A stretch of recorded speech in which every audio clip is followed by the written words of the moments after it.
E parece que você teve, esse foi um outro batismo que você sentiu que você deveria batizar. Isso. Ok. E aí aconteceu algo muito terrível na sua saúde. Isso. Né? Então conte pra gente um pouco daquilo que aconteceu. Bom, contando do dia do batismo, eu estava na minha igreja e então senti a voz de dentro de mim dizendo que eu tinha que batizar. Eu teria que me batizar naquele momento porque poderia algo acontecer comigo. Então me batizei. Você havia sido batizado lá quando pré-adolescente? Com 13 anos me batizei. Aí você entendeu que aquele batismo foi um batismo num momento em que você ainda não estava maduro. Isso, um momento que eu não estava preparado. Apesar de que não haveria necessidade de você batizar de novo, mas Isso. você sentiu o desejo de batizar de novo. Então eu obedeci aquela voz, me batizei novamente. Quando eu saí das águas, parecia que eu estava sendo levado aos céus. Sim. Algo diferente acontecendo. E então, 2 semanas após o batismo, é que veio acontecer tudo. Pela madrugada, de sexta para sábado, Sim. eu senti um mal, as dores abdominais. Sim. Então, achando que aquilo não era nada, eu fui trabalhar normalmente. Sim. Então, eu cheguei no trabalho, fui mandado para casa, porque eu estava com náuseas, suando frio, eu não estava em condições mesmo de trabalhar. Sim. E na segunda-feira eu voltei a trabalhar normalmente, só que mancando da perna direita, porque estava terrível. E as dores abdominais continuando? Continuava. Certo. Então, quando foi numa quarta-feira, eu ouvi o conselho de um amigo meu que era para mim ir ao médico. Uhum. Eu fui ao farmacêutico na quinta-feira pela manhã, um amigo meu. E ali ele me examinou e falou, olha, é melhor você ir no médico. Eu fui ao médico na sexta-feira. Uhum. Melhor, na quinta-feira, de manhã eu fui ao médico, amigo do meu pai. E ele, olhando pelos meus sintomas, ele falou, olha, isso é apendicite, você pode ir ao Diomedes e eles vão fazer um raio-x. Sim. E vai ser preciso você fazer uma cirurgia de 2 horas, no mínimo. Então, eu fui para casa com encaminhamento. Isso foi um pré-diagnóstico, mas assim, superficial. Não foi nada sério, não foi nada com raio-x, exames, nada. Não, ele só deduziu. Uhum. Então, eu cheguei em casa e pedi ao meu irmão para ele ir comigo ao hospital. E ele foi. Quando eu cheguei ao hospital, era por volta de 1 da tarde. Sim. E de 1 hora da tarde até 6 horas, eu tive que fazer os exames. Certo. Quando os exames ficaram prontos, eu voltei para a sala de exame, 7 horas da noite. E então o médico ali, ele disse, olha, o seu caso terá que ser cirurgia. Porque eles olharam no raio-x que era realmente apendicite. Certo. Então, 8 horas da noite, eu entrei no bloco cirúrgico para fazer a cirurgia. Quando eles fizeram o corte... E as dores abdominais continuando. Isso. Quando eles fizeram o corte, viram que a coisa não tinha nada a ver com o que estava mostrando no raio-x. A apendicite, ela estava escondida entre o rim e o pulmão. Sim. E ela estava podre. O seu apêndice já estava podre? Já estava podre. Uhum. E, então, eu fiquei no bloco cirúrgico. Provavelmente, alguns órgãos ali em volta do apêndice já estavam se contaminando. Com certeza. Já estavam se contaminando. O que é muito sério, né? Isso. Sem falar que havia pus em volta. Certo. Então, o pulmão absorveu o pus disso tudo. Então, a secreção que estava lá no seu apêndice foi para o pulmão? Isso. E você estava respirando normalmente? Normalmente. E, ao término, eu já estava numa sala de pós-operatório. Eu acordei sentindo muitas dores fortes do corte. Sim. Aí, então veio uma médica e aplicou um tipo de anestesia. E essa dor havia passado dentro de alguns segundos. E depois ela me disse, olha, Cleia, se você não está respirando, respira, por favor. Eu falei, olha, eu estou respirando. Ela falou assim, não, você não está respirando. Você conversando com a médica, ela falando que você não estava respirando e você dizendo que estava respirando. Isso. Como você está falando comigo aqui, você estava falando com a médica. E ela dizendo que você não estava respirando. E ela dizendo que eu não estava respirando. Mas por que ela achou que você não estava respirando? E eu perguntei para ela, olha, eu estou respirando, mas por que você está dizendo que eu não estou respirando? Ela falou, porque seu batimento cardíaco está marcando 49. Eu falei, qual que é o batimento mínimo? É 70. ela me disse. Então, de 70, os seus batimentos cardíacos caíram para 49. É muito baixo, o coração está quase que Isso. parando. Só que até ali eu não estava acreditando nela. Então foi onde eu respirei fundo. Onde eu respirei fundo, eu vi que minha respiração não tinha aquele achego todo. Então, ali eu comecei a pedir a Deus. Falei, Deus, o Senhor esteja à frente de tudo. Porque a minha vida está nas tuas mãos. Sim. E então, ali, eles me tomaram. Quando eu acordei, eu estava na maca, eles correndo comigo. Aí, então, onde eu ouvi a voz do meu irmão, conversando com a médica. E, então, eu fui levado para uma sala de pós-operatório, uma outra sala de pós-operatório, e eles começaram a colocar máscaras de oxigênio. Sim. Em mim. Só que eu não conseguia Nesse momento respirar. você estava consciente, Eu estava consciente. mas estava respirando, normal. Nesse ponto eu já estava com dificuldades para respirar. Porque o pulmão havia absorvido a secreção Isso. do apêndice. Isso. E então, quando foi passado um tempo, era 6 da manhã. Sim. Eles me levaram para essa sala de pós-operatório e ali eles começaram a colocar máscaras de oxigênio em mim, só que eu não conseguia respirar com nenhuma dessas máscaras. Sim. E uma médica colocou uma máscara que era controlada, que podia baixar ou aumentar a pressão de ar. E ela falou que ela poderia baixar o tanto que pudesse ser ali na máquina. Uhum. Então ela baixou. Ela baixou um tanto que não poderia mais passar daquele ponto. Porque se passar daquele ponto, é a mesma coisa de desligar a máquina. Sim. Então eu tive vômito naquele momento, e então eles tiraram essa máscara, e o médico que fez a cirurgia falou, olha, vai ter que levar ele para o CTI e vai ter que entubar. Uhum. Então eles pegaram, me levaram para o CTI. E você consciente? Aí eu já não estava mais consciente. Sim. Eu já tinha me drogado naquele momento. Certo. Então, quando eu cheguei no CTI, eu acordei na terça-feira. E isso era sexta-feira, pela manhã, quando Certo. eu fui levado. Certo.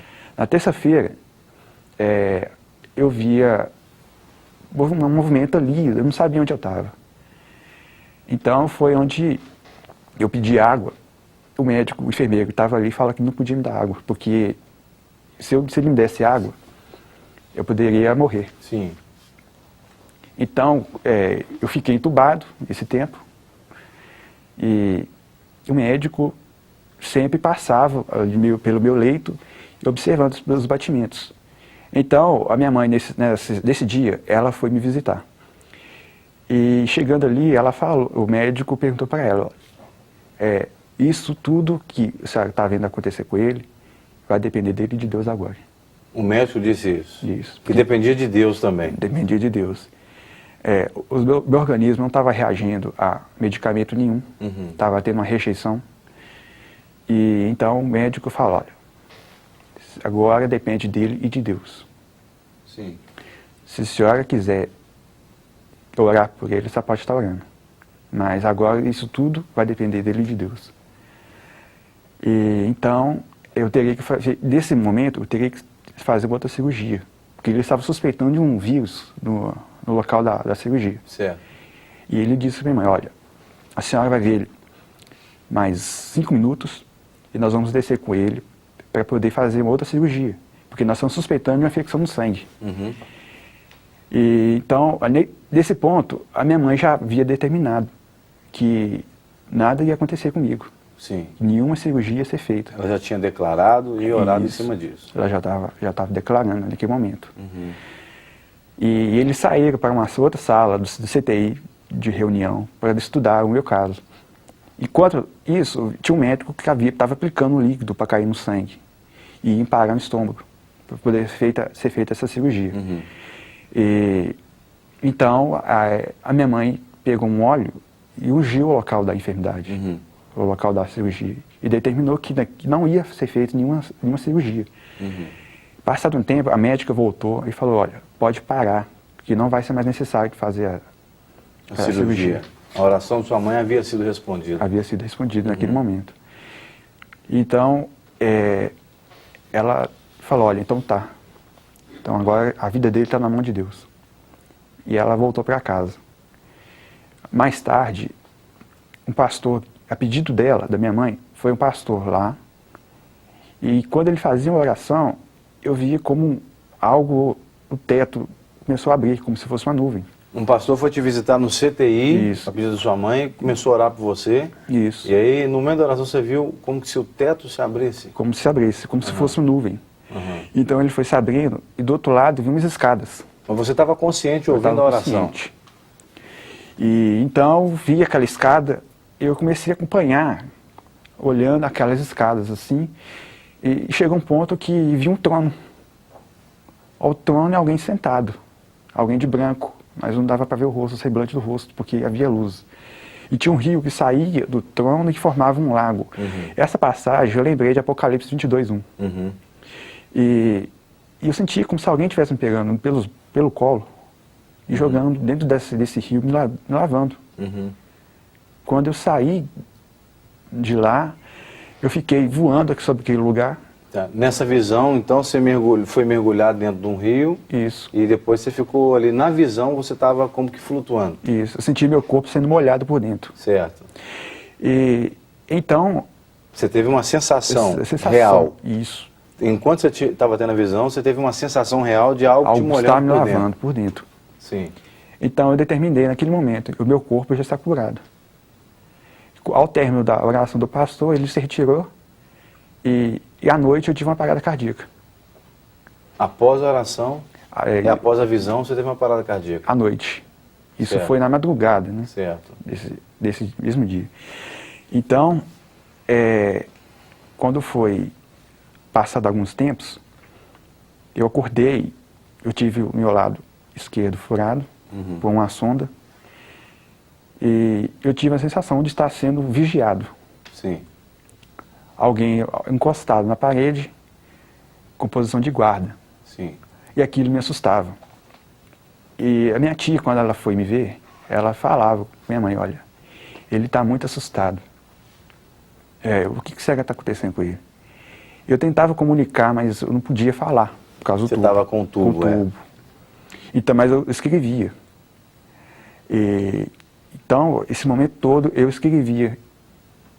Eles me davam um papel de rascunho, eu escrevia tudo que estava acontecendo comigo. Então, eu sempre lembrava que minha mãe, ela sempre me dizia o seguinte, que todas as vezes que estiver passando por alguma dificuldade, nós entregássemos naquele momento na mão de Deus, na mão de Jesus. Então eu comecei a falar, Senhor, se o Senhor morreu e levou as nossas 12 enfermidades, eu peço que você esteja tirando se for a tua vontade. Mas que se isso for para a glória do Senhor, eu vou esperar no momento certo de ser curado. E eu ouvi uma voz, olha, isso tudo que está acontecendo com você é para a glória de Deus.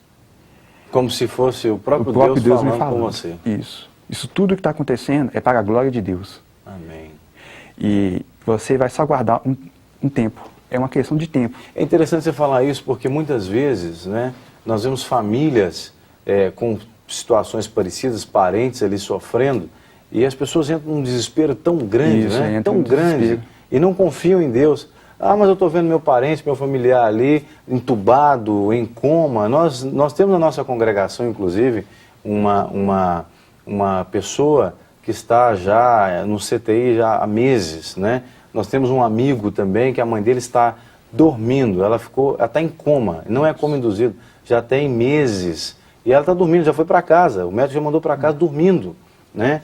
E as pessoas precisam confiar, né? Precisam confiar mais de em que Deus. Deus está no controle, não é verdade? Isso. Deus está no controle de todas as coisas, então você tinha essa certeza que Deus estava ali Isso.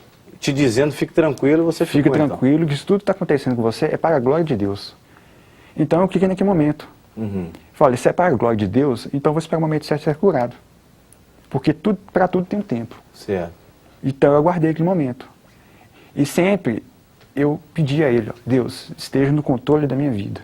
Todo momento no CTI eu pedi a Deus, Deus, esteja no controle de tudo. Sim. Então, o médico chegou e olhava os batimentos cardíacos e me dizia, Clécio, está tudo bem com você? Você está sentindo alguma coisa? Sim, pode fazer algum sinal, pode estar escrevendo. Eu falava, respondia com a cabeça. Não estava sentindo nada. Não estava sentindo nada.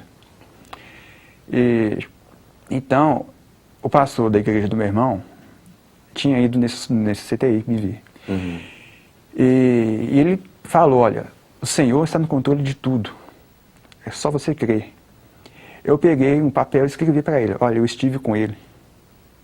Você diz para o pastor, eu estive com ele. Escrevi com ele, escrevi. O pastor deve ter pensado assim, mas eu cheguei atrasado. Isso, deve ter pensado isso. Então, chegou um tempo que o meu corpo começou a inchar, ele foi inchando de um ponto que o meu ombro estava dessa largura, não estava cabendo na maca. Eu vejo que você tem uma estatura mediana. Isso.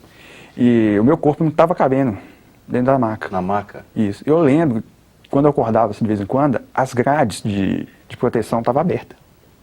Porque estava pressionando. Isso. E eu não entendia o porquê. Por que ela estava aberta? Eu não entendia. Uhum. E todas as noites eles vinham com uma mangueirinha de sucção e aspiravam essa mangueira, esse tubo por dentro. E quando eles tiravam, eles colocavam um pouco d'água para poder lavando aquele lugar. E colocavam a mangueira de novo para estar sugando toda a sujeira. Certo. E nisso o vômito subia para o outro lado. Eles tiravam a mangueira, enfiavam na boca e sugavam tudo. Toda essa secreção era tirada ali todos os dias. E mesmo tendo esse incômodo todo, você estava ali tranquilo, confiando. Estava tranquilo. Aceitando todo o processo. Isso. E quando que aconteceu mesmo assim o milagre? Porque nós temos poucos minutos para encerrar. Foi isso quando eu tive essa notícia da minha cura, foi no 13º dia.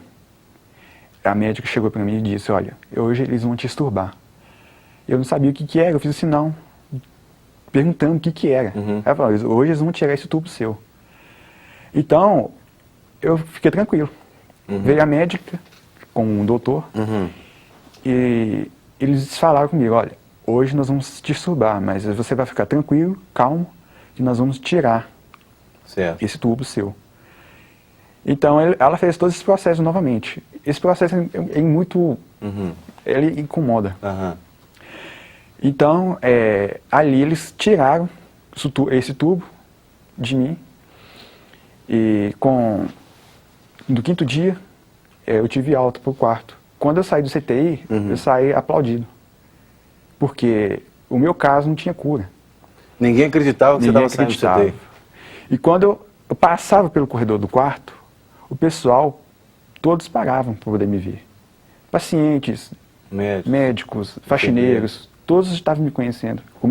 O meu caso no hospital foi o caso mais famoso. Você ficou quantos dias no hospital? No total, 20 dias. E aí, do 15º dia para frente é que você começou a experimentar essa cura? Isso. E foi curado completamente? Completamente, sem sequela nenhuma. Através de exames? Comprovado. Hoje você trabalha normalmente? Normalmente, como se nada tivesse acontecido. Sua vida normalmente? Nenhum dos órgãos aí dentro ficaram afetados? Nada. Acho que nós podemos dizer glória a Deus por isso, né? Louvado seja Deus por esse testemunho. Olha, infelizmente, nosso tempo está chegando ao fim, né? É sempre assim, quando está começando a ficar melhor, o tempo vai acabando, né? Mas nós queremos te agradecer, o seu testemunho realmente é impactante. Se você precisa de um milagre, não é? Você ouviu aqui a história do Clécio, o milagre que Deus fez na vida dele, você pode receber esse milagre aí agora na sua casa. Se é para um parente seu, você pode concordar comigo em oração em favor desse parente seu, como a mãe do Clécio orou por ele, determinou que a cura fosse dada.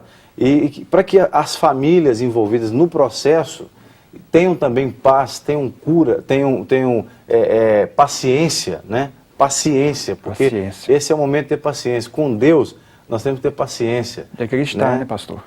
E acreditar que Deus vai operar. Exatamente, a fé é paciência. É paciência. A fé diz que, o texto diz que a fé é a certeza daquilo que se espera e prova daquilo que não se vê. Ainda que os seus olhos não vejam, você pode crer. Bem, Clécio, muito obrigado mais uma vez. Nós vamos orar, viu? Amém. E nós vamos abençoar alguns pedidos de oração. Nós queremos orar pela vida da Maria Geralda, que pede oração pela